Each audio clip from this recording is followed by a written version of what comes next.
was called. That's what the period was called. And the time is brought to life in a new book, vividly to life, because it's in colour, with all the photographs in colour, which is really unusual in itself, and just adds a whole new dimension, adds a whole sort of a vibrancy to them. But the book is called The Emergency in Colour, and it's by John O'Byrne and also the historian and author Michael B. Barry, who joins me on the line now, and we will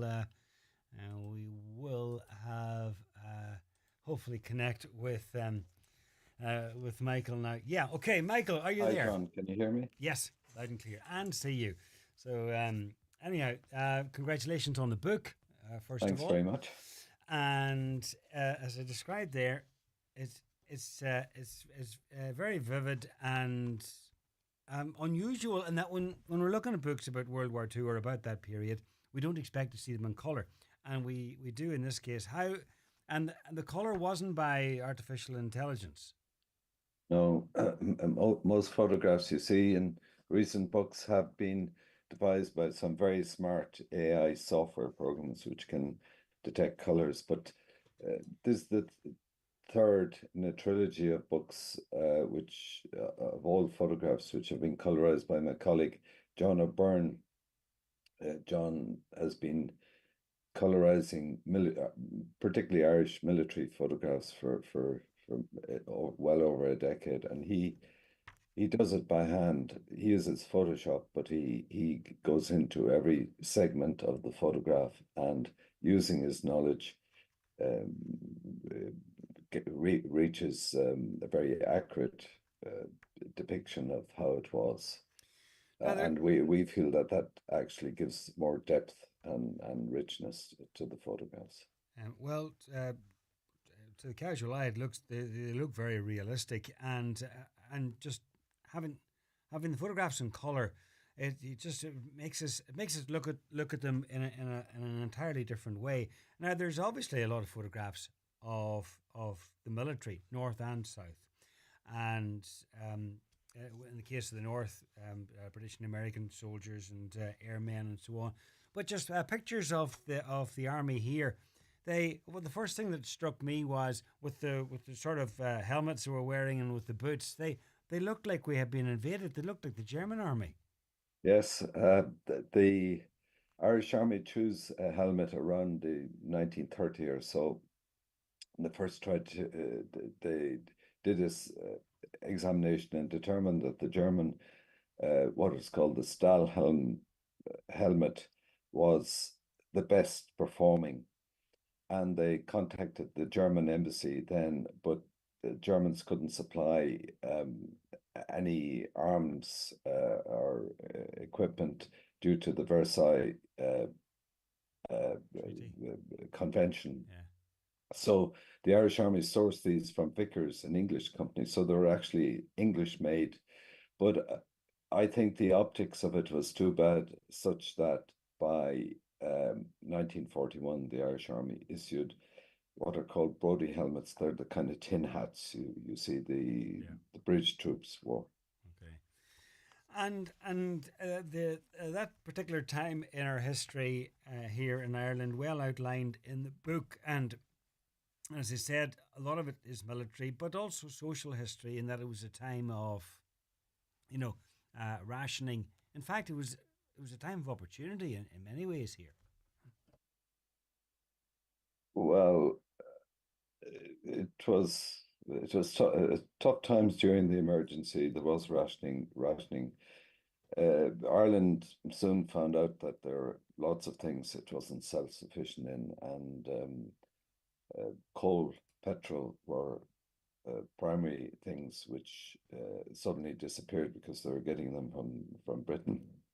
And so turf, of course, blossomed, and the government uh, promoted the extraction of turf. They even, I think, had about 30,000 employed by the county councils all around cutting turf, as well as, of course, the army were. Yeah, there's a picture of the army out cutting turf, and there's also a fantastic picture of turf stacks in Phoenix Park.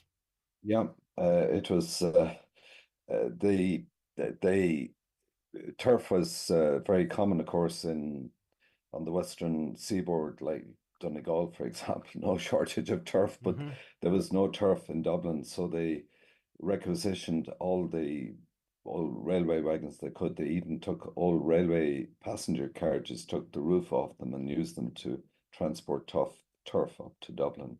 And an enormous amount was stacked in the Phoenix Park, so much so that the main road through the Phoenix Park was called the Old Bog Road.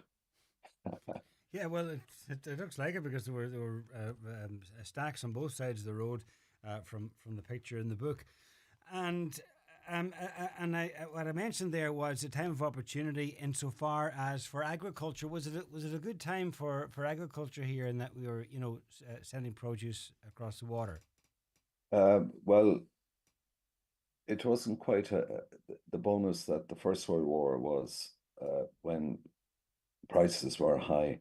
The British government took care to keep the prices at an even keel. Um, so yes, Irish food was sent across. One thing we were short of was wheat. Uh, to make white bread, and there were shortages there. And the one thing we had was plenty of butter, meat, and so on. And as the war reached its end, and after the war, there was such a thing as food tourism. The people of Britain came across to Ireland to just Stock up, literally to eat well. yeah, which is great, and a lot of focus in the book, obviously, on our seaports and airports because strategically we where we were positioned was very important. That's correct. And of course, the one key thing was the handover by the British of the treaty forts in 1938, and that, of course, includes Lough Swilly.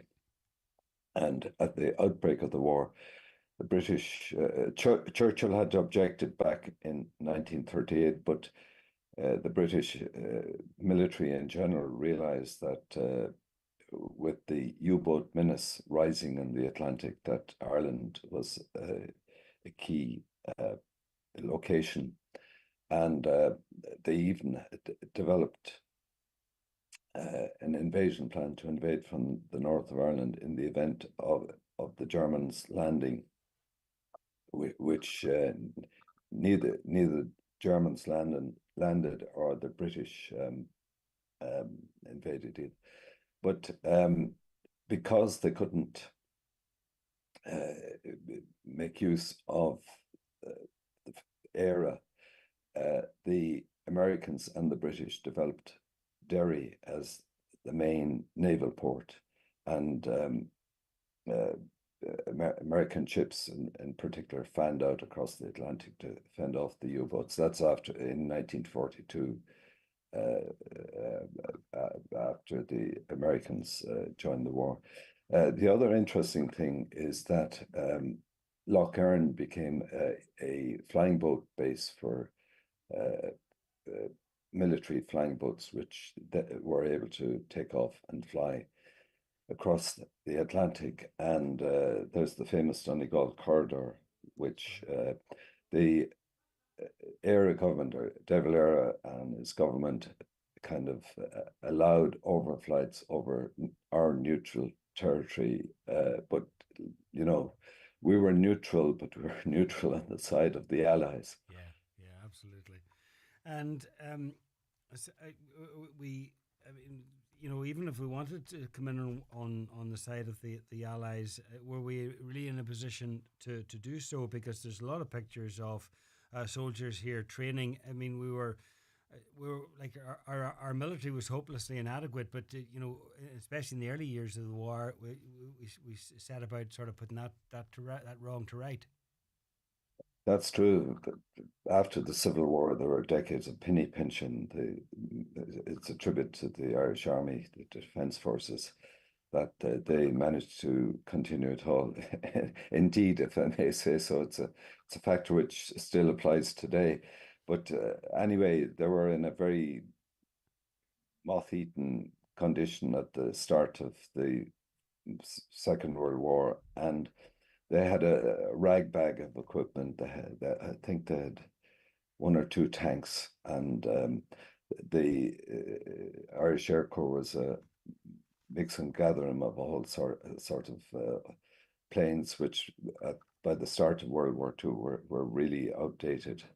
In fact, during the the war itself, there were many landings. There were 180 landings of both German and Allied planes in the 26 counties. And the Air Corps managed to salvage 3 Hurricane planes, and by agreement with the British, they bought them from the British. So the Air Corps ended up with 3 fairly advanced fighter planes by the end of the war. Okay. And the way you do it in the book is great because there's the photographs, but then it's the captions or the bits of information with those photographs that not only describes what's in them, but also tells the story, I suppose, of the emergency here in Ireland. Yeah, it's always a difficult thing. The selection of the photographs, good photographs determine their place, but at the same time, try to keep the story running along in a fairly linear fashion, from A to Z. And I can assure I did the captions, and it was a bit like, the old thing about pouring the quart of milk into the pint pot. It was very difficult to get the nuances and all, but I think we succeeded. No, you have indeed. You have indeed. And the book is out now, very informative and very interesting and very colourful because it's the emergency in colour and Ireland in wartime available now. Michael B. Barry, thank you very much.